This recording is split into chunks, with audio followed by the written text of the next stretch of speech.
ఓం నమో నారసింహాయ. ఈరోజు మనం చందనయాత్ర అంటే ఏంటో తెలుసుకోబోతున్నాం. అలాగే శ్రీవారి నిత్యరూపం నిజరూపం అంటే ఏమిటో కూడా తెలుసుకోబోతున్నాం.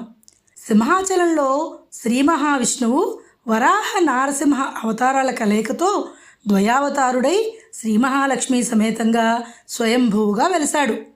భారతావనిలో మరే ఇతర దేవాలయాల్లోనూ లేని విధంగా ఇక్కడ మూల విరాట్ ఏడాదంతా శ్రీగంధపు పూతలో ఉంటారు.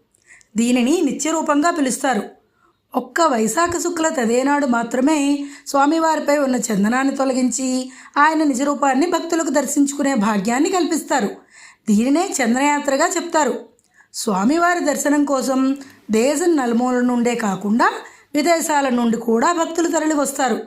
లక్షలాదిగా వచ్చే భక్తులు ఎన్నో వ్యయప్రయాసలు కోర్చి స్వామివారి నిజరూపాన్ని చూసి ధరిస్తారు. ఓం నమో నారసింహాయ.